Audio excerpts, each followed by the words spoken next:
So this last discussion, as we've been talking a little bit about, and I've been alluding to, is the feds are holding back money from FEMA, and the guy in charge is I don't know, being obstructionist, I think, and so it's on us to come together as a community to fill the gaps in the collaboration that we need to sustain this momentum and take care of people over the years to come. Hopefully you've heard a few times now that this is a years-long trauma that we're going through. Hopefully we can rebuild not just our homes, but rebuild safely and rebuild our business community too, right? It kills me that I have to go to Montrose to have a beer and shoot pool, but Rancho's gone. What? Join the Eagles. Join the Eagles, yeah, that's a good one. Please, we finally have a porta potty. Do you believe it? At least they're going to comp us, and it's going to be free. But there's a porta potty down there. We have a hand wash in it, and I heard it's pretty nice. So please, I think I made it clear early on that my organization likes to play at a kind of a 30,000-foot level. And Michael, where's Michael? I'm here. There you are. Sorry, yeah. Michael and I met at Heidi's event, Regrow Altadena, a few months ago. There's Heidi. And so we're committed to working with the Altadena, the Eaton Fire Collaborative, and Christy, who was here a while back, about the longer-term assembly of resources.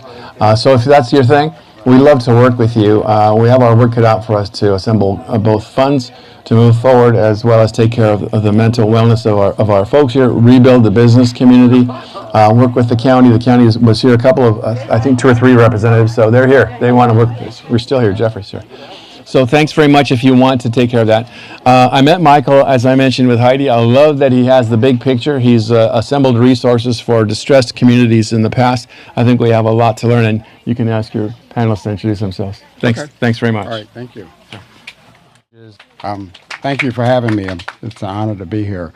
And I guess to make it easy, I guess we'll start with the panelists introducing themselves, and then I'll say how we're going to frame this event and answer some questions. And I think we have 40 minutes. Is that correct? Introduce yourself. Oh, sorry. I'm Michael Anderson. I'm an architect, but also, well, how can I start this? I'm an architect. I practiced in Los Angeles for almost 48 years. I'll name some of my notable projects. If you've been to Intuit Dome, I'm the executive architect of the Plaza, but also at LAX, the new international terminal, Tom Bradley. And as well as I've done numerous studies for Metro around transit-oriented development. My passion is addressing the needs in challenged communities. That's the reason I became an architect. That's how a lot of Black middle-income communities die. And so I wanted to figure out, how do you make that happen by making a place where people want to live? And so I've spent my career doing that. So I do residential, commercial, but my main challenge is economic chemistry, is what I call making communities self-sustaining so that there's generational success, just like a foundation. And that's one of the reasons the county CEO's office asked me to come look at the opportunities, making things happen here in Altadena. So I'll stop there. I'll let the panel introduce themselves. It's a pleasure to finally meet everybody face to face. We all met on Zoom, so we may look like we're on a dating game or something, acting a little awkward. But so thank you. With that, I can get started. Thank you. I'm Natalie Pace, and I'm the co-creator of the Earth Gratitude Project and also the author of The Power of 8 Billion, It's Up to Us. And in short, what the Earth Gratitude Project does is we go around the world and we curate the leaders, visionaries, sustainability advocates, and all the projects they're doing. So anybody who is interested, I did put together a resource package that you're welcome to take about various best practices from eco schools to composting. And again, these are not my ideas. I'm just blessed to learn from the greatest around the world. I'm Harry Allen. I'm with the United States Environmental Protection Agency, and I also live nearby, work nearby here. I'm in the emergency response program and rapid cleanup program, but I touch a lot of different kinds of problems and different kinds of communities. And what I have to offer is the reach back to EPA more broadly. It's a 55-year-old government organization now, but there's been some amazing things EPA has done around the country over these 55 years, and just some really impressive stuff. And so I'm quite adept at being able to connect people with those resources because of my experience as an emergency responder and working with communities. So I think I can offer that in addition to understanding how to navigate after disaster. My name is Joy Chen. For 2 years before the fire, I was the admin of the pickleball WhatsApp at the Altadena Country Club. And when the fire broke out, it became our emergency evacuation network in the absence of public evacuation alerts. And it's since grown and grown and grown to be the Eaton Fire Survivors Network, which now is the nation's largest survivor-led recovery hub with over 10,000 survivors and allies across Eaton and Palisades fires. We have been very much focused in the last year on unlocking the tens of billions of dollars that are owed to us by insurance companies and by Edison, so that this recovery is not reserved for the wealthy. So we've been very much focused on unlocking the resources that are needed for everyone to have a shot at recovering. Thank you. I'm a big fan of Joy's, so I'm just going to say thank you The for all your work. Honorable My name is Nic Chairman. Arnzen. I'm a resident, deeply rooted in our community. I'm a commissioner for LA County. I'm the chair of the Altadena Town Council. I've been running ACONA, the Altadena Coalition of Neighborhood Associations. Just a huge fan of our town and loving to get back here. Was at our property today looking at what used to be a sad pile of dirt. Now I'm kind of looking at the dirt differently. I think most importantly, I survived 3 teenagers, so I'm here. I'm here and happy to be with you today. That's where we should rest. Oh, good. I'm sorry. I'm a fan of Joyce too, as well. First, I want to testify. I am not an Altadena resident, but I brought my mom to get her hair done up on Lake Avenue for about 15 years, and now she's 92, and the place was damaged during the fire. But one of the things is when we have panels and moderations and events like this, I hope there's something tangible that comes out as an action item. So the purpose is the panel, we're going to share some questions, get their input, and I believe later we're going to come back and questions that the audience may have to answer. And the hope is to turn that into a tangible transaction as an action item. So the purpose is the panel, we're going to share some questions, get their input, and I believe later we're going to come back and questions that the audience may have to answer. And the hope is to turn that into a tangible transaction. So to get started, this panel is about collaborating for safety and resilience, and everyone must do their part. In this moment, we feel residents may feel uncertain about whether existing institutions will fully meet the needs of the wildfire-impacted community. And we're looking at how can Altadena residents, local leaders, and community-based organizations work together and take greater ownership both in the short-term recovery and the long-term future for what they need as the neighborhood.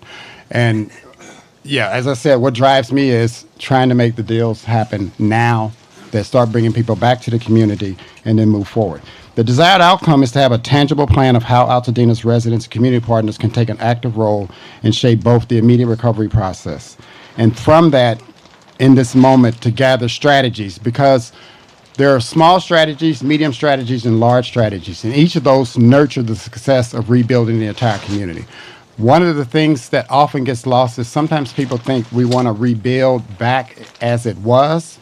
And one of the things I'm passionate about is you need the infrastructure to be able to attract the next generation of community you need. And the goal is to bring the kids back home and allow them to replenish the culture of the community and take care of mom and dad and stuff like that.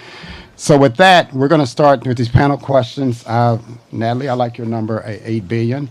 If we add like 6 zeros to that, we may have the dollars that we could invest into all the communities. So we're going to talk about speed and safety. So with that, we'll get started. How can recovery efforts balance the urgency to return families home quickly and the need to ensure safety and resilience in the long-term planning and rebuilding process? Do you want to start with me? All right. Yeah. I am, okay. I'm not going to be the person that's going to give you step A, step B, step C. What I want to do is I want to say a couple of things. The first thing is my heart is with everybody here. I know that you have suffered so much, and I mean, just coming through here, I get emotional. And I know that's a big deal. But I also know that from the ashes, you can either have each person in their silo and it ends up exactly the way it was, which was a 20th century city designed for car culture, or you can have a greater vision and you can create safe shared roads, you can have eco schools, you can have cleaner air than any other part of Los Angeles, you can have greater air quality, you can have lower temperatures. All of these things are conscious design. So I do want you all, other people on these panels are going to tell you this step by step. What I want you to do is to know that it's super important to envision from the ashes to Eden, to envision this thing that you want to create with your neighbors and to make it so palpable. You have the heart of the world right now. And if you come together with a vision that's going to make this some sort of 21st century that we would all wish that we lived in, I truly believe that beyond all of the EPA dollars, all of the Edison dollars, all of this, you will have the heart. You have the heart and the soul of the world, and people will want to come here to see what you've created. If you build it, they will come. So that's kind of what I want to say, is that I do. Fortunately, I've been so fortunate to see, the 5 to 9-year-olds who created an eco school that won Eco School of the Year 7 times in a row, modeled on Roots and Shoots, Dr. Jane Goodall, other schools modeled on the Edible Schoolyard Project. This is a way to bring the community together, because not only do you have the parents and the teachers and the administrators and the council members, you bring in the elders as volunteers. So that's all I want to say is let's go from ashes to Eden. Agreed. So one of the main things that Greg coordinated this event is about safety. His concern is soil, people coming back building and not knowing what the soil is there. So one of the things that I'm glad you mentioned this, Natalie, is having the vision. But one thing in architecture, you can have a vision, but you got to design it, you got to finance it, you got to get it built. And then even after it's built, you got to come back and make sure your client's happy. So with that, Nic, I'm sort of going to run the same question to you in terms of how can you see maybe the recovery efforts balance the urgency along with the family's needs as things are taking place right now. You said my name, but I think he's looking at you. Oh, Harry, I'm sorry. I got my arrows. We met on Zoom, so Yeah. like I said, this is like the day. Okay, well, I was going to make a shout out to Nic and echo your comments. Nic, I came to your meeting early January, I think, town council meeting, and I was blown away. I really could not believe how many amazing things are happening, from the library department to the parks department. That was really stunning. Cal Fish and Wildlife talking about bear culture moving in your basement. Really interesting topics. Really interesting topics. A lot of amazing enthusiasm. I had been to Metropolitan Baptist on Lake during the fires. I got the whole feel of what people are going through right after this happened. And I've been following Nicole's group, Eaton Fire residents, throughout the course of the year. It's really amazing stuff. So as you're saying, there's really some amazing things going on here, and this is the vibe I've gotten too. I've been to a dozen wildfires, mass area destruction, like I've been to Lahaina, I worked there, Middletown, Napa, Sonoma, on and on, Paradise. So I've been through those experiences, and we do have to envision how to get through it as responders, and we have to interact with people and work with them. In each one of those situations, we learn pretty unique things about how we should manage the next fire. And I'll just talk about those two for a second, because they also kind of point to resiliency, and that what we're seeing here is unique. It's really important to witness it. Just to give you a sense, going back to Napa, Sonoma, Paradise, we had a lot of air quality problems up in the Bay Area, and we didn't really know much about air quality and how to address, new and unanticipated levels of pollution, right? But over time, our group and also the California EPA have worked together with health departments to understand that better, to monitor better, to collaborate. We collect ash samples. We analyze the ash over time. The cleanup has also evolved, right? And we had to race here, so some of those things got short-circuited, but others happened here that were new. Like, for example, there was a working group on air quality that was stood up with the South Coast Air District, the County Health Department, the California Office of Air Resources, and myself. A lot of interesting information, a lot of translation, a lot of community stuff, but also research that's gone to understanding air quality after fires in homes. Just give you a sense. So those kinds of things are evolving each time. And this time, stuff came out of Eaton Fire Residents United, for example, the crowdsourcing of indoor contamination. I didn't know anything about that when we came on the ground here in early January last year. So now that's a whole new level of understanding and things that are going to grow out of this, out of your example, for future work. So, since this is a soil summit, I've done a lot of soil remediation and resilience even after disasters, working toward that. And yeah, there's a lot of opportunities, including resources that the state offers, EPA offers, academics offer, that we can bring to bear. And soils are really special because they're one of the easiest and most effective ways to combat climate change, to sequester carbon, to increase soil health, and thereby increase community health. So some really great opportunities I think we can avail ourselves of the expertise in here. Well, with your background in the EPA, Yeah. I guess you can help us figure out what needs to be prioritized and what you've learned from the other fire. And to the superstar Joy, who created the Eaton Fire Survivors Network. She's also a celebrity. I've seen you on the news. But how do you see that? And I really love what you did in terms of setting up the network about connecting the community so that I think once residents get back in the context of each other, they'll help healing a lot more. So how would you see the urgencies necessary for the community? First of all, it is truly an honor for me to be here. Thank you so much. And I am not a superstar. I mean, somebody just pointed out to me today that I was in 5 Los Angeles Times articles in the last 2 days. And I don't know why they keep calling me, but, I'm always interested in uplifting the voices of survivors. And I think that, I'm always trying to put survivors forward and make sure that we stay in the news. I think that this idea of the world is watching us, I'm feeling that there's been a massive drop-off in attention on this recovery since the 1-year anniversary. Right. We hosted a 1-year anniversary, which was massively attended by media, but I feel a huge dropping off in year 2.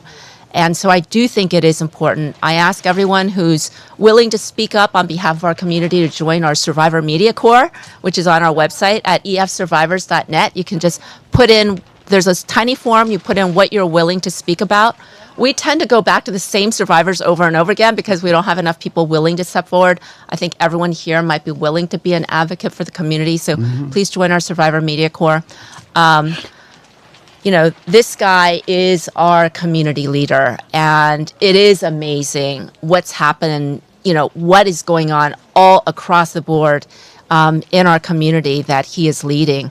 I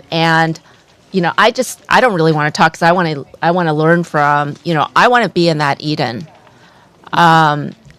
It just so happens I earned my Master of Urban Planning degree a million years ago at UCLA. So I studied LA as my laboratory as an urban planner a long, long time ago. I worked as a real estate developer back then before I served as deputy mayor of Los Angeles. And so I've been thinking about these issues in a long time, and I think it is exciting that we have an opportunity to replan this community. I guess we'll be doing it under Nic's leadership at the ATC.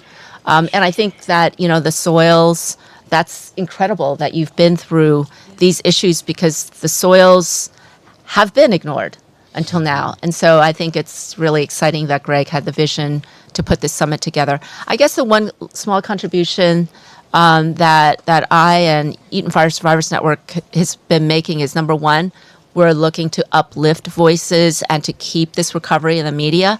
And so, we'll look for opportunities. If there are ideas that come out of this summit that we want to specifically uplift, I welcome you all to reach out to us, and we can think about which media we've had. It's not just the Los Angeles Times, so all media in the world contact us. And so to think about which media, think about a media strategy to uplift these issues. We'd be glad to do that. We've been really focused, and as I shared in our 1-year anniversary press conference, that this has been a K-shaped recovery. There's two groups of families who have been recovering and rebuilding. Number one, the people with pre-fire wealth, and number two, the lucky few whose insurance has paid out fairly and timely. The median gap, not average gap, the median gap across the fires is $300,000. And most people don't have that lying around in stocks and bonds. If they do, many of them are rebuilding. And then the problem is that 70% of us who have insurance are having delays and denials that are impeding our entire recovery. So we're working on, we've been organizing across with the Palisadians on that. So I'll stop right there, but we've been really focused on unlocking the resources to fund this recovery for families, because families are getting very financially desperate, emotionally desperate, and we don't want to live in a world where only the wealthy get to rebuild and recover. Right.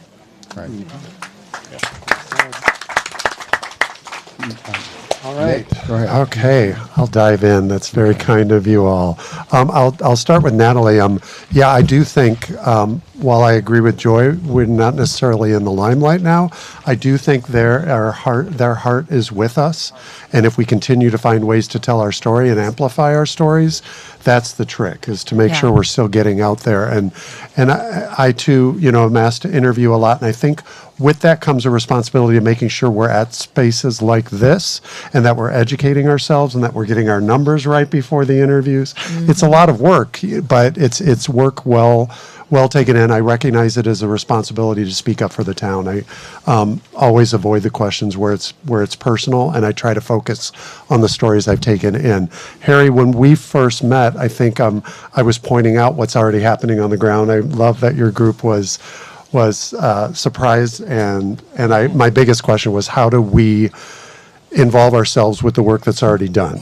So while I appreciate, moving forward, I do want to point out, as a town council member, and your town council really only has one job.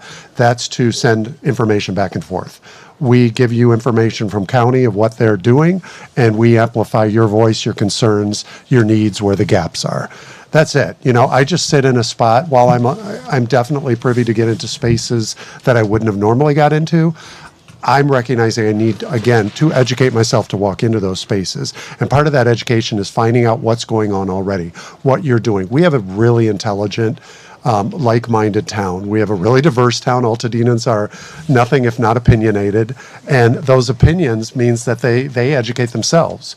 So as far as the question of how do we move forward safely, and the question of are we still getting the attention that we should be getting, we can tell you the funding is just dropping off drastically. So what we're stuck with is getting our voices out there and trusting each other. So I'm going to wrap it all up with saying that's something moving forward for this next year for our mental health. I am encouraging everybody I run into, you have to start trusting each other, even when you disagree, and you have to sort of make a deal. My husband and I made a deal a long time ago. You get to freak out, and then I don't get to freak out. So we only freak out one at a time. Mm-hmm. So if you're running into somebody and they're already freaking out, it's your responsibility to stick with them, stay patient, look them in the eyes, finally hear what they're trying to tell you, because they're not telling you what they want to tell you right up front. So what I keep going back to, how are we going to survive this? And it'll get back to soil. We've got to trust who's already doing the work. We've got to trust the person in front of us, even when they're telling us misinformation, because in a minute they're going to get to where they need to get to. But if you abandon them and decide they're no use to you, that's not how this community is going to survive. So, thanks, Nic. I'm going to say something for a moment. My concern is Joy's concern. Attention was there year one. And the second thing is it does die off. And as Dr. Lucy Jones says, when the next disaster happens, the attention's going to go there. And so one of the things I'll share with you, I created, and I don't want me to say I created, I thought the thinking about it was called the Altadena Rapid Housing Solution.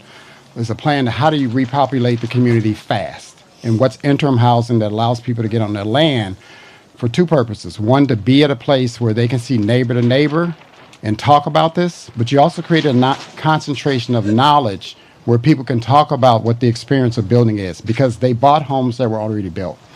And also that brings the community back where they can voice their stories among each other. And I think by doing that keeps it in the headlines, because there's more voices back on these empty lots talking that story, which then helps the communication on Joyce's website that she's setting up. And so the other thing is, when the foundations donate money, the organizations that are managing it have the money, are waiting to figure out how to dispense it, right? Well, as soon as the next disaster happens, that becomes the media, that becomes the attention. And if I'm a philanthropist, I'm like, you haven't moved the $600 million I pledged to Altadena, right? So why are you asking me for more? And so for me, speed is important, right? And moving people back. And I'll talk about that a little bit more later.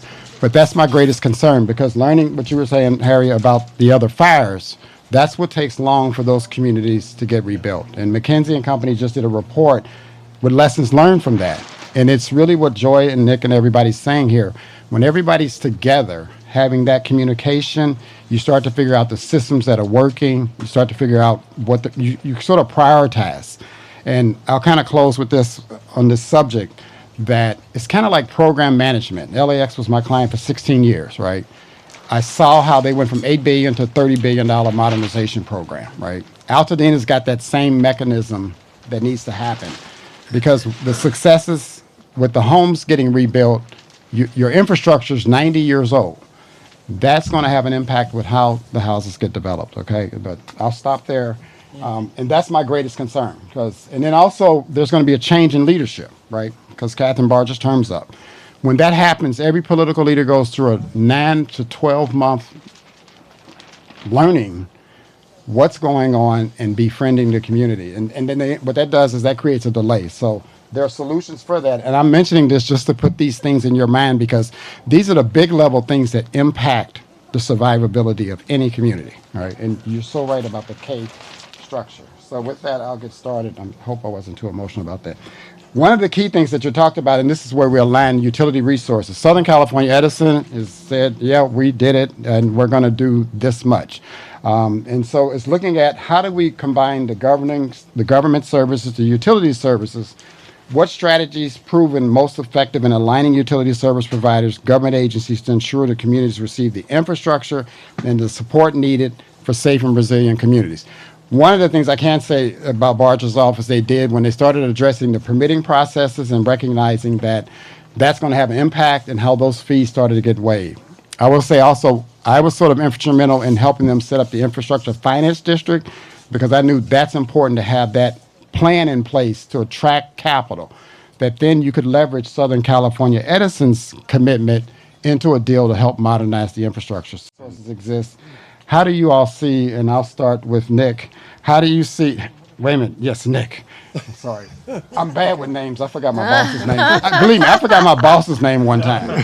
So, because I had to make introductions. She said, I write your checks. So I'll start with Nic, because especially coming from the town council. What strategies or ideas do you see possible to bring those sources together so it sustains the things that you were just talking about? Well, let's start with an overall concept. I face people every day who are at different levels of grief and trauma, and are at different levels of trust. And we live in a town where there is a large section of our town who has been historically marginalized, who have been forgotten. So it's important to start with that. Mm-hmm. Now, where I'm going next is asking that trust that I talked about, us asking ourselves. By the way, when they talk about time moving on, we're only going to have ourselves. So that's why I'm excited about the 4 or 5 years from now, when we're bonded in a way that I wish not as many, but not many towns are bonded. As far as moving forward, and let's talk infrastructure in particular, and utilities are a whole different ballpark. Yeah. But when we're talking infrastructure, there's a lot of ideas happening, and in some cases, they're not willing to walk through the door of collaboration. They kind of want to own what their thoughts are, and they don't think it's happening elsewhere. When a council member comes to me and they want to start a committee, the first thing I ask them to do is look at what's already existing. What's the community already doing? What organization is already working in the realm of renters? Because if we're going to have a committee, we need to be tapped into that. So here's the big ask. There's many people who don't trust county. and don't trust what county's going to do and what they're putting together to imagine what we're doing here.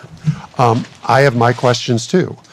But what I've encouraged in county to do is look into the organizations that are imagining that infrastructure and imagining what they want it to be. Make sure you keep getting out there.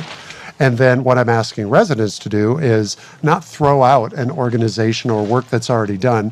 Let's put an example of the federal wanting to take over our rebuild and our permitting. That's a year's worth of work. If we ditch that, we're starting from square one all over again. Right. I've been asking residents to do the same thing. When you don't trust a county department, you're not going to throw it out. We're going to have to work with them. Let's figure out how to make it work. Let's figure out how to get our noses in there.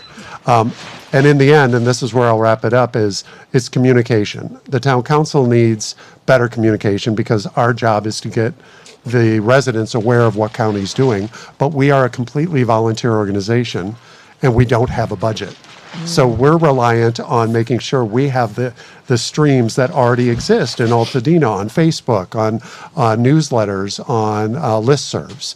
So we're constantly working for that. So any funding we've been getting, we've been putting back into a fund that goes directly to residents, and then we've been holding back little chunks to hopefully improve our communications. And none of it will be salaries, it's just all about improving our website, and that's what we're doing right now. So as far as moving forward, and as far as a safe way, and if you get to soil related, that's going to be about making sure you know what's going on already and starting to get a web going on. And Greg, I know you're working on that web. So, you asked me the other day, are you on board? I was already on board. So yeah, I'm right here. Right. Joy? Is there a particular question you want me to address? Oh, or- yeah, just how do you see the utility companies and government working together around infrastructure to make it happen?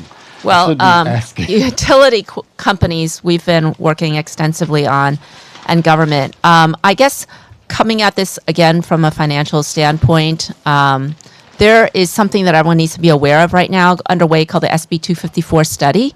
Raise your hand if you know what that is. Okay, Nicole, great, thank you. So SB 254 was legislation last year. In the final days in September, the governor and his team, basically they did a gut and amend of this legislation so that it's to protect utility shareholders, to ensure that for-profit electric companies like Edison, they don't go out of business, they don't go bankrupt, and that was the way that was sold to the public. They don't go bankrupt because we don't want our utility to go bankrupt. And so they gave them full protections in this Eaton fire so that they are fully protected from the financial fallout of the fire. In October, the CPUC gave Edison a $1 billion annual rate hike and a $1 billion back pay for the year. As a result, at the end of October, Edison reported 61% year-over-year profit for that quarter. The California Public Utilities Commission, which is all the appointees are by the governor. This week, Edison reported the next quarter of profit, and the annual profit went from $1 billion to $4 billion. And all of this is from CPUC decisions, and that means all of that is ratepayer money. That's us. And the issue right now is that Edison's shareholders are fully protected. Pedro makes $21 million a year, the CEO. They just did a big press release about how they've cut his salary, his compensation for the year by $1 million. But they didn't mention that that's off a huge denominator, right?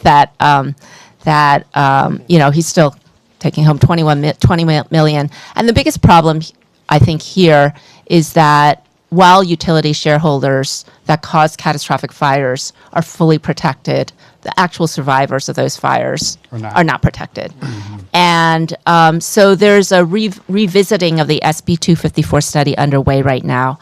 I've been providing extensive comments on it. There's a front page LA Times article with a stern letter that I wrote to the SB 254 study authors. But that's going to be coming out very quickly, this study. And then legislators are ready to immediately put that into law. And directionally, the study could provide utility shareholders even more protections. And so I think that's just something that I would put, if you want to ask about the intersection of utility shareholders and the government, this is something that is important for us to all watch, because we're simply saying, okay, protect the utilities, but also protect shareholders, survivors. And the last thing I'll say is we have put forward a plan called the Urgent Housing Relief Proposal. 250 Southern California nonprofits have signed on, and the plan is very simple: to ask Edison to advance up to $200,000 in urgent housing relief for displaced residents.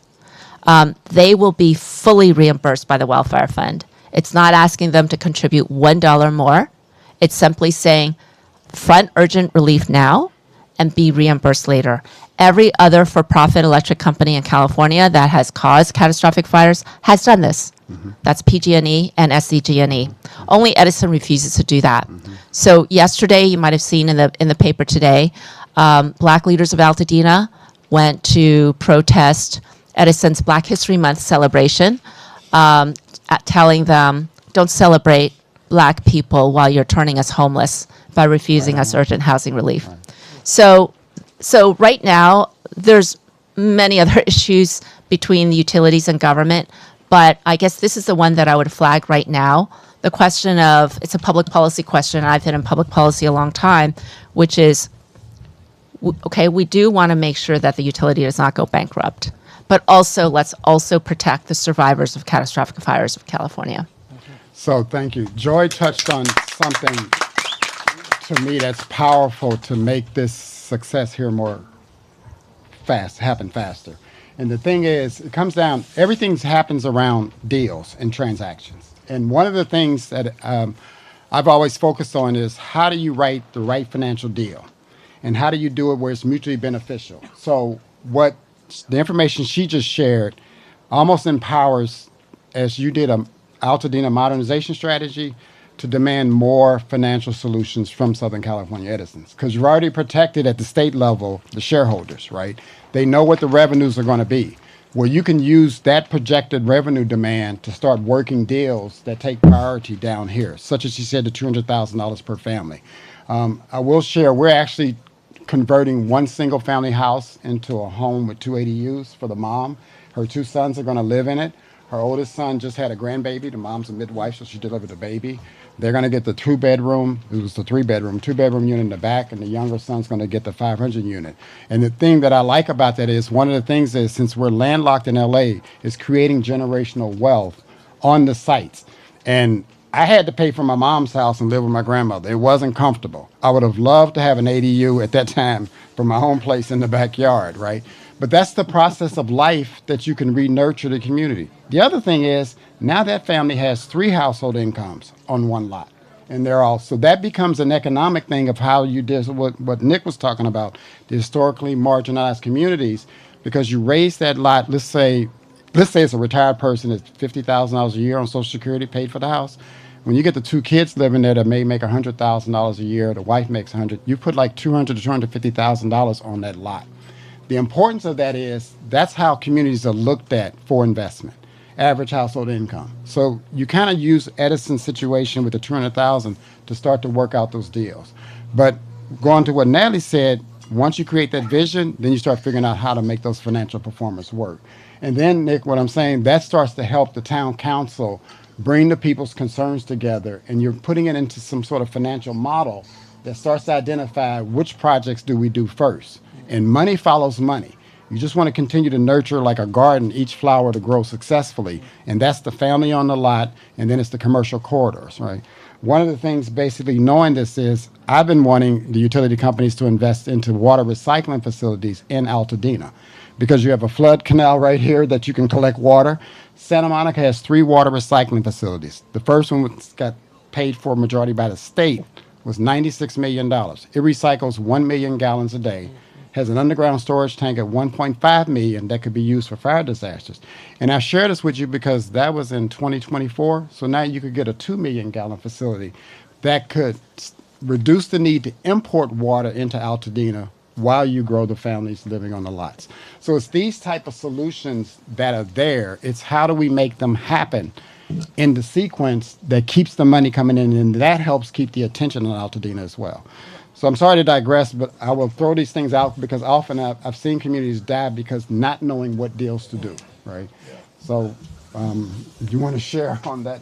I have an interesting perspective, I think. So I'm a federal employee, work for the U.S. government, and normally we do our business at EPA, responses and cleanups, usually on behalf of the county or a tribe or a local authority.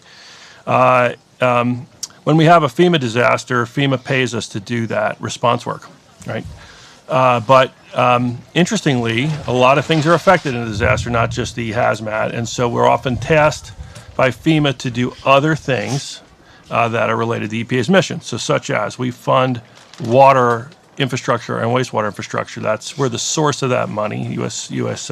Budget, is the source of that money for development of those resources, throughout the states. During the fire, I was asked to go to the water plant right next door and check it out for safety and hazmat and all that burned down, So after that's done, there's an opportunity in the last 10 years or so for resilience, for FEMA to fund and invest in, post-fire recovery for sectors. We've got 3 water companies that need your investment. I wish I knew. So I don't work for FEMA, but I've experienced this. Both the EPA has a water fund, right? And then also FEMA has an emergency water fund to supplement that.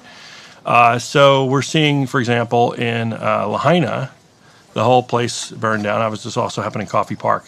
The FEMA set up a recovery for the water infrastructure to be restored because that's something EPA does. We were tasked with doing that.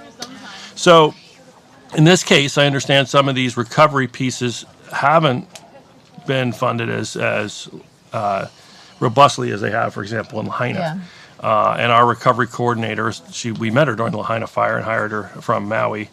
She's doing the recovery work here, and she's lamenting the fact that the LA utilities infrastructure aren't getting the support they need from these things. So what's the solution to that? The state has to request FEMA to give federal money. They have to offer a share as well. But you tap into these sources of funds that are quite large because they're federal money. Yeah. And so just watching this whole thing unfold and being a neighbor to you all is concerning, and trying to think about what those opportunities are to raise the voice of this community to tap into those things. So those things EPA traditionally does, or that FEMA asks us to do after a disaster. And I think that can expand to other things like water quality, surface water quality, soil quality, environmental health in general, things that EPA has a responsibility for. What's the opportunity to do? It's called recovery. Or even shy of that, what are the state and routine programs we can do, and how do we get that knowledge for those regulators to participate in this problem as opposed to some other problem? One of the things Harry said is, and sometimes people think this, communities can go to the state or federal agency directly and ask for the funding. Yeah. The Biden administration, I went to directly, they were going to fund $25 billion in infrastructure around the transit stations. Unfortunately, the administration changed. And unfortunately, the people here didn't jump on the ship fast enough. But sometimes people think this, communities can go to the state or federal agency directly and ask for the funding. Yeah. Yeah. The Biden administration, I went to directly, they were going to fund $25 billion in infrastructure around the transit stations. Unfortunately, the administration changed. And unfortunately, the people here didn't jump on the ship fast enough. But one of the things is what Joy was talking about, the benefits that were given under SB 254. This is where if the community had an infrastructure design of what that could be, you could leverage that design into the demand out of the SB 4 provisions. Because you just seen CPUC do it for the utility company. But it becomes, how do you design the deal? And that becomes your pressure point of their cooperation. There's a major infrastructure company here called Plenary. They rebuilt Long Beach Civic Center. They basically, you could, and what I'm mentioning about this is, there are ways we can use private capital to build what we need while the federal government goes through its repair, which is going to be about 7 years. So you cannot rely on federal funding until we go through this economic correction we go. But there's a ways where we can use private capital to make that happen. The private capital sources only want to want no one thing, just like the shareholders of Southern California Edison. When are they going to get their money back? But that's part of designing the deal. And I just mentioned that because often that's what gets overlooked by the community, and that's also often what gets overlooked by the political leadership. These are things that supervisor staffs don't know. I've seen it. But that's the reason why LAX has been successful, because they had a program management team figure out what they need, and now they do partnership with private companies to pay for the APM, to pay for the airport remodelization. So we need to figure out how to do those deals. And that's sort of what we're going to close on in that way of the question around how do we see... I'm sorry. I'm sorry. May I go ahead and Yes. speak to Oh, the I'm sorry. last one? I apologize. Go ahead. Thank you. Okay. I think that a key part of this, what I really love about this panel, is that you're seeing the leadership is strong. But leadership needs the strength of the community. And so what I would like to do, I was taking notes on various things here on my hand, various things that you need to know better as a community leader. For instance, grass is a terrible thing in Southern California.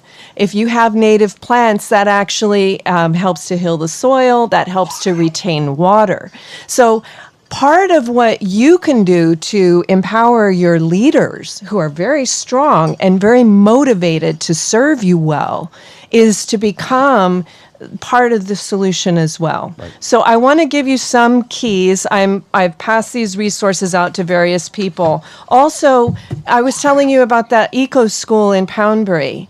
They funded all their projects by winning awards. So I'm saying there is money out there. There are organizations out there. You do need to have the plan. But each one of us can be a part of that. That's the whole premise of the power of 8 billion inhabitants of planet Earth, that each one of us can be a part of the solution. So I want to give you a couple of things, a little bit of homework to do. First thing is Brent Todarian, great urban planner for shared roads. I don't know if we can afford him or not, but it's worth it. Maybe you have to dust off your degree and you become involved in this. Read up on Leon Creer, a creator of communities that have safe shared roads as well.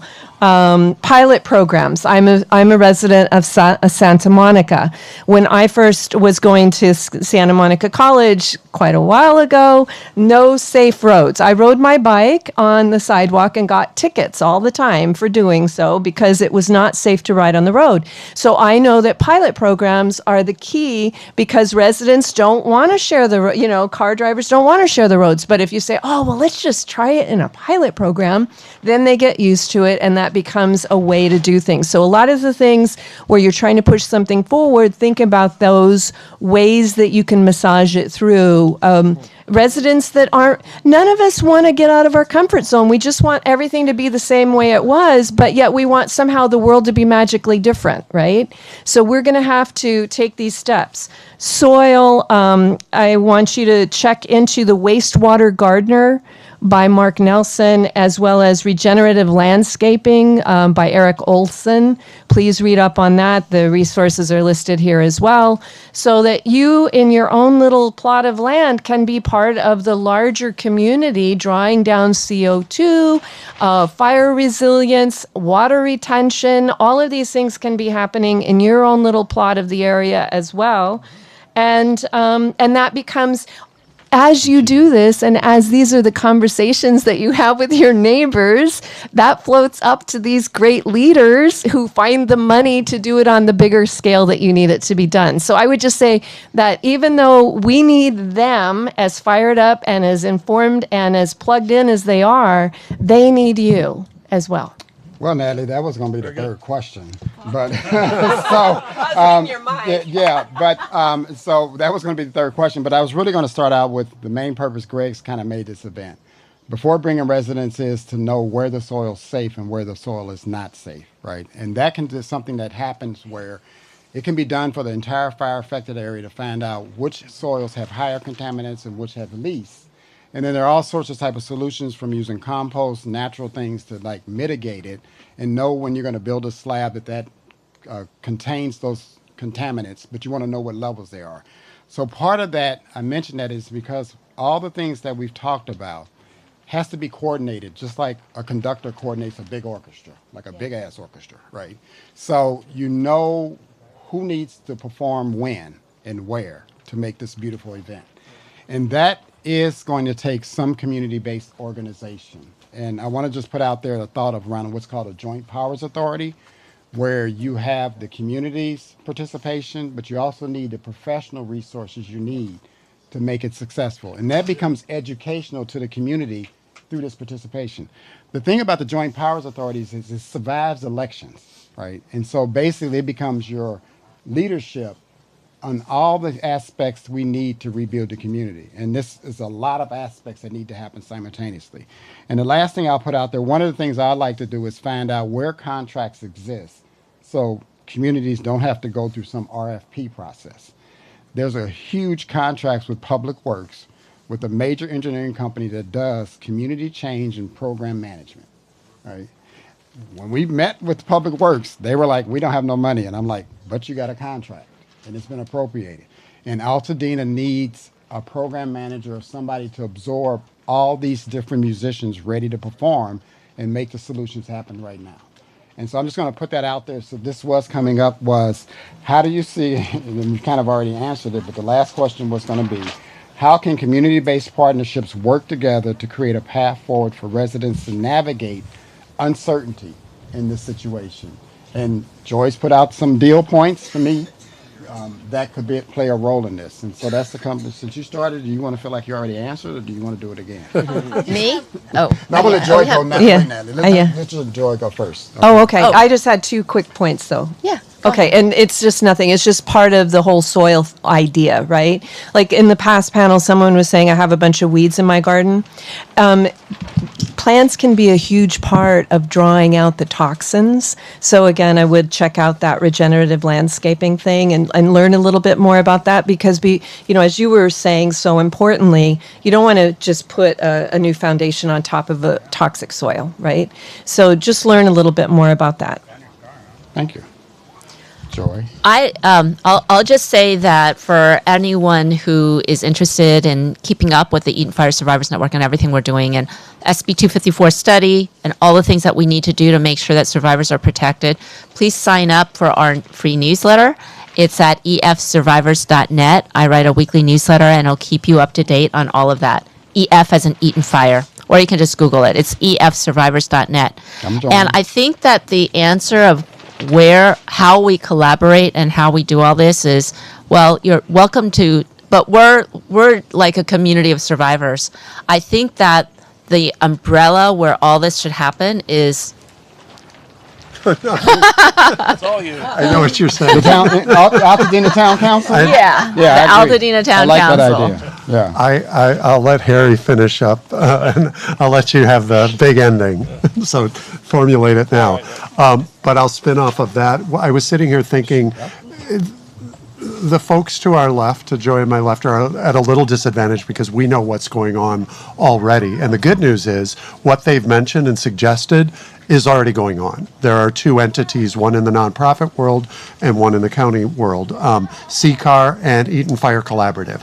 They are not the lone entities, but they're a powerful entity that can kind of fill in those gaps that we're seeing, and most importantly, continue to hear what you need to tell them. CCAR is the Community Coalition for Altadena Recovery. Heading up CCAR is the director for Altadena Recovery. That's Anish Saraya. Anish Saraya works in the county. So that management is already existing, and he's getting it every day. And the Eaton Fire Collaborative is over 200 nonprofits that are working together, sometimes great, sometimes bumpy, but nonetheless existing together to try to fill in those gaps. And again, to keep the doors open so that other nonprofits and other voices can be heard. So the great news is those already exist. And again, it brings me back to my first point. The community just has to trust what's already going on. And when we have outsiders with great ideas, it's important to hear what they're saying because it can amplify what's already happening. There's so many great leaders in this recovery. And it's been amazing, I think, to people who you might have just seen at the grocery store. I mean, Nic and I probably have seen each other at the grocery store a lot of times over 15 years, but we didn't really know each other or work together until this. And so I think, sometimes I think about like, how have we as a community grown in the past year? And the number one way is the new connections that have been made. Well, public service announcement. If you see me at the grocery store, let me shop. Because I cannot tell you how often There's I a have pothole on my road, Yes. Nick. Would you But please take down I the give my information? cards out, but they usually want to tell me a long story. Yeah. And usually I'm home like an hour later. Yeah. So please take my card, tell me what you need to tell me, but definitely the grocery store is a bone of contention with my family. There you go. Yeah, my mother was a mayor, so I know exactly what he's talking about. Yeah. I'd go shopping with her, and I'd sit there in the store Yeah. forever. So yeah, I just wanted to point out that this idea that these disasters have happened, and the idea that Dr. Lucy Jones said that the attention is going to be diverted, that is true. On the other hand, the leaders of our California and federal agencies now have been through this quite a few times, and they've gotten some really good on-the-ground experience. Obviously here, we had the governor, we had Catherine Barger, we had Judy Chu, we had a lot of people on the ground, including the secretary for the Air Resources Board. She came down and met me, and we spent time here in Altadena talking about air quality. So these leaders now should know better. They've got an education, and surprising things happen. So really strangely, the administration, I think they thought it was probably a good idea at the time. They asked us to race through our response and leave early without sampling, right? Funny enough, they had second thoughts and asked us to come back and sample. And so that's what we did. So I was working with Nic. So strange things are happening, and even in the administration, they kind of get the sense of what's happening here. And I'm just hoping that translates more into recovery. And I'm trying to think and strategize ways How are we going to get those FEMA to make dollars? that reality. Yeah, with FEMA Yeah. dollars. It's really interesting to think about, so many different problems That's what- that a community faces after fire, and there are structures for this. It's just a matter of the right people hearing about it, and I think those people are kind of receptive, especially in the environmental space. So, to try to figure out a way to do that, I think, is a really, really great aim. Yeah, can we just ask, you can whisper it in our ears later if we don't want to do it in front of a whole audience, but how, we do keep on hearing that this recovery has not gotten the dollars that from the feds that past recoveries have, and that politics is a big part of it. Oh, you want to And talk in the so microphone? Oh. No, You I want me to guess talk a in the question microphone? for you is, so I'm curious, do you have any perspectives to offer on the record, off the record? You can whisper in our ears later. How do you think? We're just people trying to recover. We don't want to be part of any politics. yeah. We don't want to be part of presidential politics. We just kind of want the Fed's money that we need to recover. So, do you have any suggestions on what we should do? I wish I knew. It's a totally wild situation. I think working with these leaders in California in particular, and even at the EPA, is a good idea, because those people ought to know how to get the FEMA recovery money, or failing that, the EPA program money, for example, the Water Quality Revolving Fund, which does water infrastructure rebuilds, and make those things available. So I wish I knew. It's a really big question for me, especially sitting here thinking about it. Would you help connect us, or specifically? I can, as best I can. But like I say, some of these leaders, take the soil example. Director Heller was our intern at EPA. I worked with her a lot when she was a new employee. Now she's the director of Cal Recycle, and their emphasis is on compost. They've got to force the assembly bill. These folks are involved in these issues, and I think, and they know about wildfires. They've been through a bunch of them. Cal Recycle's led the debris cleanup for most fires in California. They're just sort of waiting to be connected, I think, to the right circumstance, and this seems to be it, and for a lot of reasons. Yeah. So, how can I say this? What Harry explained is interesting because I'm trying to figure out how to word this correctly, but the administrations and departments that have component solutions, they're there.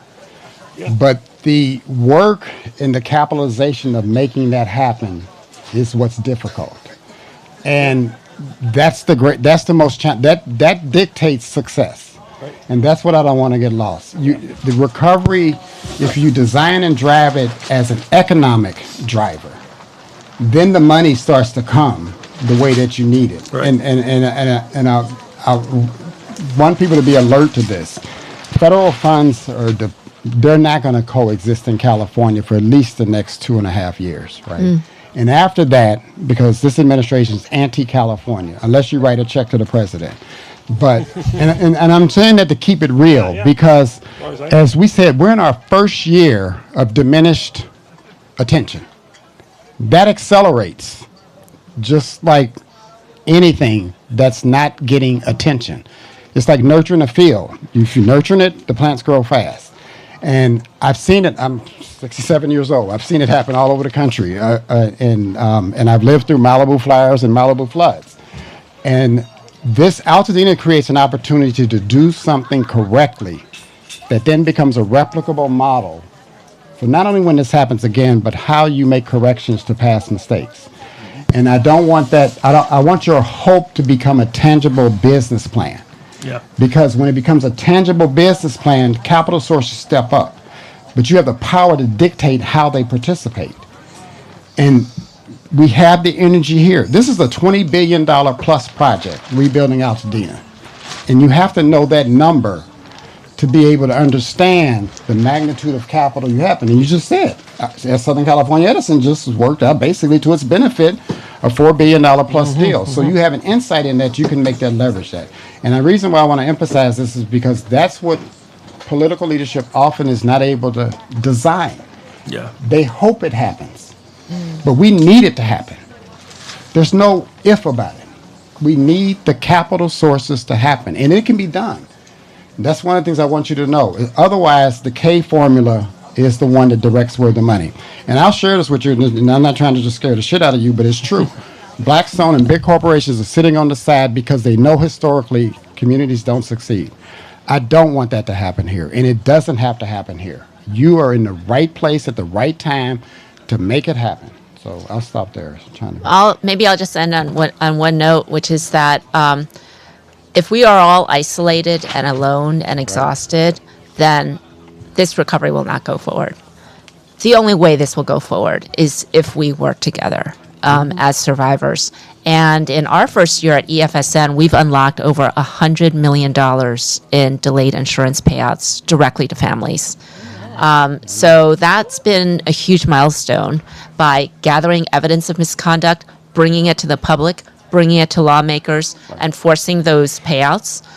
So that's huge. And on the other hand, we're still owed tens of billions of dollars. Right. And the only way we will get that is by working together. We have advanced, as of yesterday is the bill introduction deadline in the California State Legislature, 5 insurance bills to help us, A, be able to buy and access and maintain insurance, and 2, to access the benefits we've already paid for.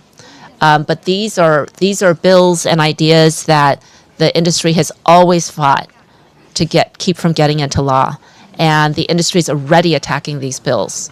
The only way we will be able to have a working insurance system to be able to buy insurance and maintain insurance and access the benefits we paid for is by working together. So I do hope that you all will join us, partner with us in advancing these bills, advancing accountability for insurance companies, our government, as well as our utilities. All right. Amen. I'll sign up. You all are shareholders of Altadena. So just like Southern California Edison negotiated this deal, think of yourself as a shareholder, and you're the taxpayers. You fund everybody that's working for you. So I want you to succeed. Thank you. Thank you. Does anybody have anything else to say? I'm sorry. I'm trying to lift it up, but I'm mad that you all not getting the attention you all get. This shit should have been built. Just so it doesn't end on a down note, I will say that $34 billion, that number that we're talking about, that is due to us, that is just insane. That hasn't come to us.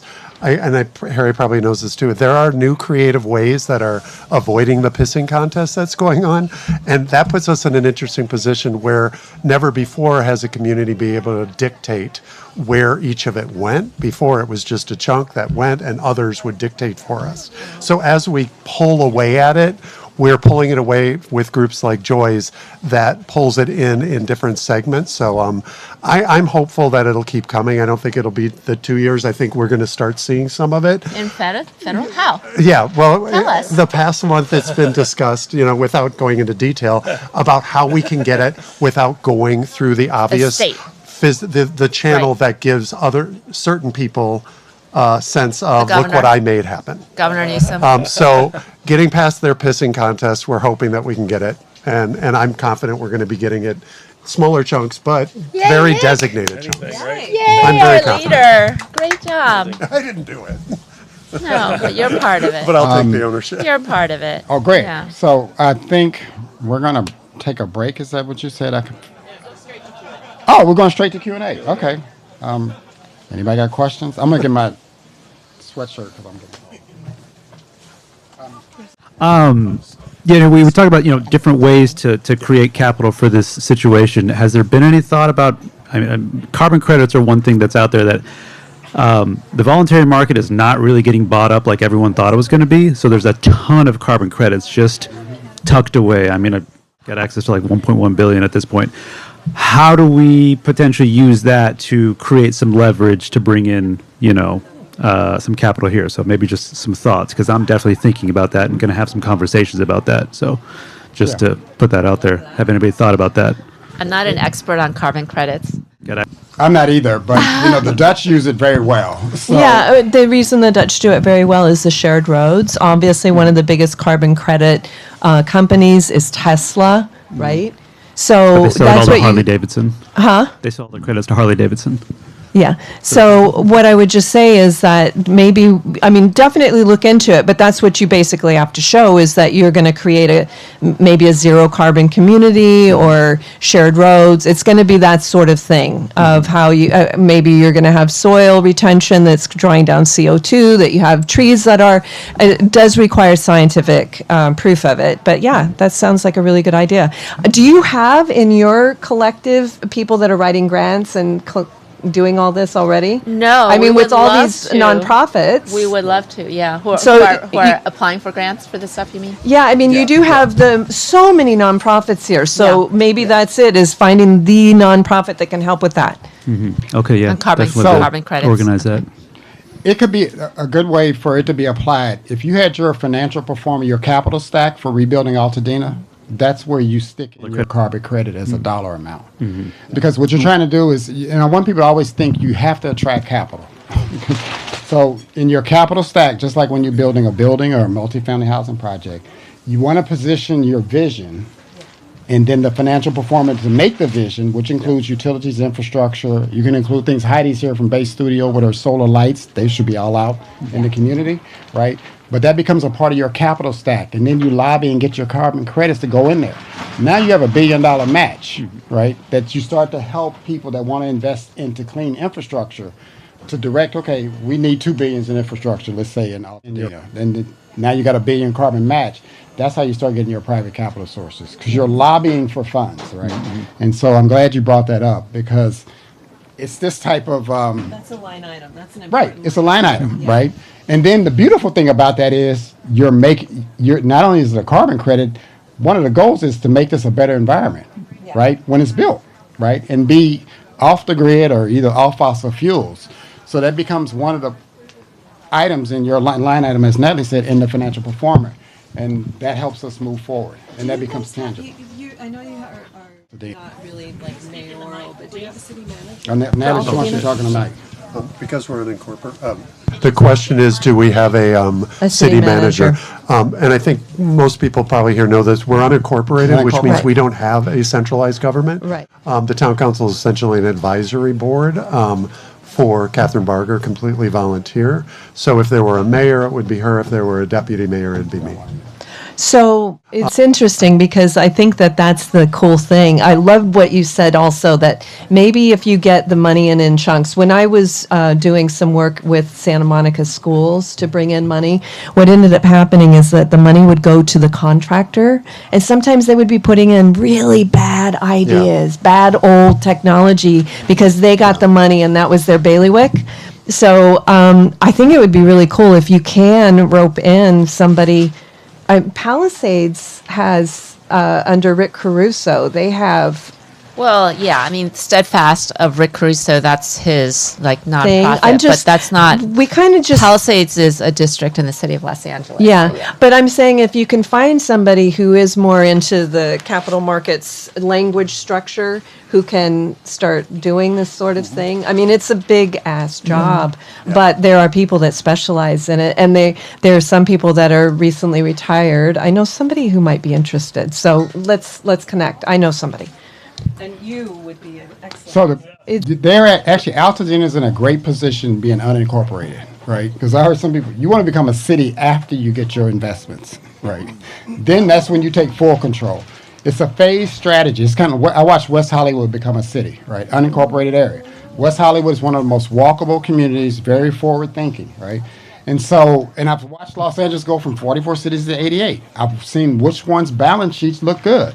So all that activity you can take advantage of, but make yours better, right? So I could do that, but this is really what I live for. I'm not just an architect that wants to design buildings. Buildings make a quality of life, right? And you can make amends for historical redlining. All that stuff can be worked out. It all comes down to what's the economic deal that makes it happen. And you don't have to, all people don't want capital return on investment. Some people want social and environmental return on capitals, right? Those all become a part of the things they ask for, and that's where you can get in angel investors. So if you made the vision, you put the dollar to it, now you start, people say, you all got a real deal. Where do I get to come in and participate? But everybody wants certainty, and you can give them certainty even down to the residents. And then after, the Altadena Town Council could become the city incorporated after you got all your deals done. So then you got your cash purse. So anyway. One more question? Oh yes, I got questions. I'm sorry. Yeah. That's good dialogue, though. I want you to succeed. Oh, Greg, you got a question? Yeah, what can we do to It's not bad. what can we do to support you guys? I mean, you guys are doing great work here, and our organization is about speeding and scaling environmental solutions, but we're also about holding government people accountable. And I'd just like to mention also that we're very supportive of women and BIPOC communities. You might have seen today, most of our panelists were women or BIPOC. Right on. I think we were shooting for 65. I think we topped that. It's I just want to let you know, women know that I'm an ally. So when you take charge of things, remember Greg was supportive of you too. Right. I think this represents, and I didn't say I was a fan of Joy just because she's been on the news. Oh. This is a person in the community that has moved solutions forward, right? Well, But thank she's you at a very point much. that now she needs capital and things to get built that she envisions, right? Well, one thing that we do need, to be perfectly honest, the Eaton Fire Survivors Network, we have been going to foundation after foundation to keep us running because we've been very frugal. I'm actually full-time on EFSN. We have 2 part-time staff members, but foundations, and we do, we just talk, there's a huge amount of, our Discord, all our emotional wellness, tax webinars, et cetera. But the problem is that foundations now, many or most of them are afraid of advocacy, especially now with the whole, the national political scene the way that it is. So they say, oh, no, okay, you're the nation's largest survivor recovery hub, but I see you're doing advocacy, and that sounds kind of scary, and we don't fund advocacy. So we're, running out of funds at all times. We may not exist in 2 or 3 months.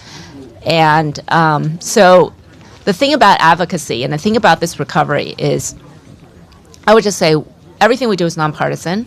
Everything we do is really not political. All it is bringing together survivor voices, identifying needs, and developing very practical solutions to fix the recovery systems that are necessary to break a K-shaped recovery, to change the shape of this recovery.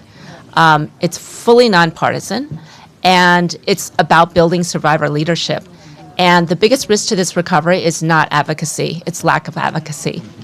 And so, unfortunately, there is sort of a, if we don't have advocacy, this recovery will fail.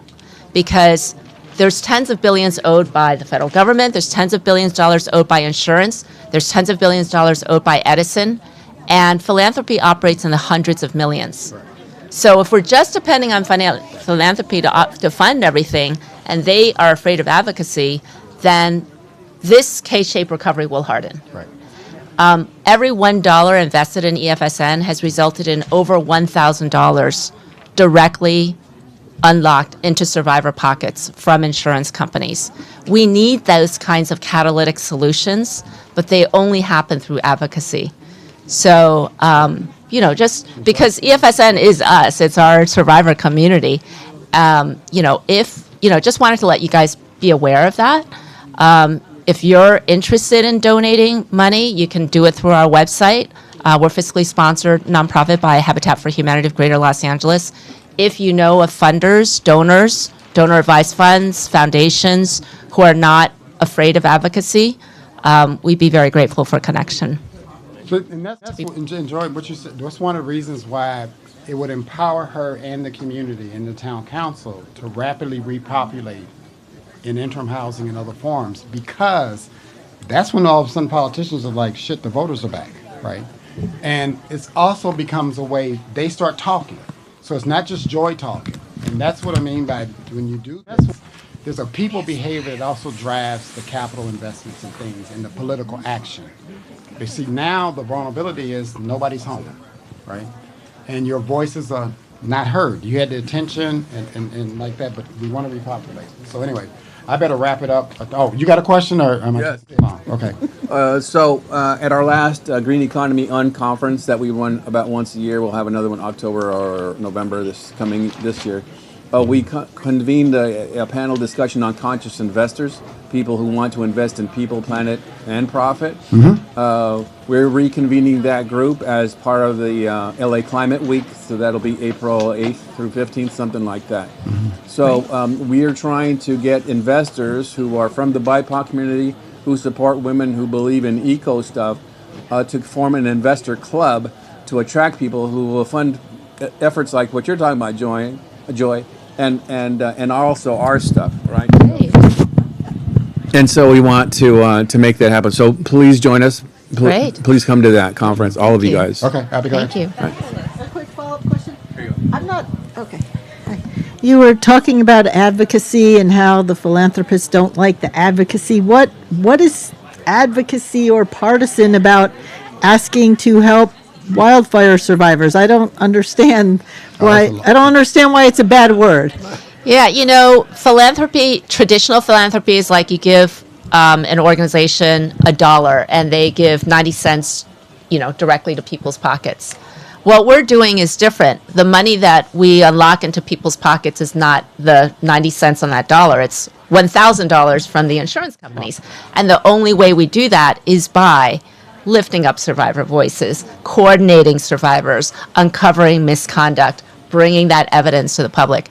And, I think that the foundation community in general is very, very, very conservative, and I think that they're scared in this political climate. It just feels, they'll just tell you straight out, no, we don't fund advocacy. And we've had so many closed doors to say that. But advocacy is democracy. It's our entire country is built on democracy, like people coming together, using their voices to create a better world. But, there are just many foundations who are like, oh yeah, that's not what we do. Can I just ask a quick question? A lot of times, even a smaller project, like maybe we're going to be building back the school so that we can have an infrastructure when I don't know how if your school completely burned down, but that might be a way is to have projects, right, that don't have any. They're the vision of the future rather than the voice of the past. Although the voices of the past are really important now. Maybe we're ready for that. I would just say that a lot of the environmental organizations would lean into something like that. Yeah, I think what they're like, well, we'll fund sticks for construction. Like, we'll give the money to building construction materials.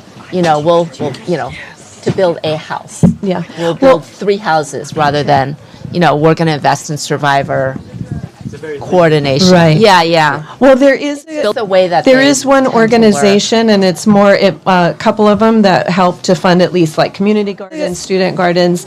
Green Our Planet helps to raise the funds for student gardens. just things like that. Like, I'm just saying that sometimes it's even Compton, which is a very, very poor community. They were going to lose their community garden. Yeah. And they were able to raise $500,000 within 48 hours, 72 hours. That's the sort of thing I think that many foundations are more comfortable with. They're like, okay, we'll buy the potting soil, we'll buy the plants, and then take pictures, and it looks so lovely. But this is just, it's a little bit different. Yeah. In this climate, nobody wants to mess with the king messing with their money. So the big corporations and insurance companies, none of the CEOs. Or they have ties to the insurance companies. They and don't they're want to mad at trigger us, any of so. that. And so if you're out advocating this level and everybody's killing those other programs like DEI and stuff, that's again, but The what insurance companies like the what the other number one people lobby in respond to is Sacramento. money. They're right? so powerful. So Yeah. if you're like, when you're saying you're doing a large modernization investment in Altadena, they'll pay attention to it because you're directing their money and they want a return on their Yeah. money. So anyway, thank you so much, Greg. Thank you so everybody. much. All right. Good to see you. Good to see you. Yeah.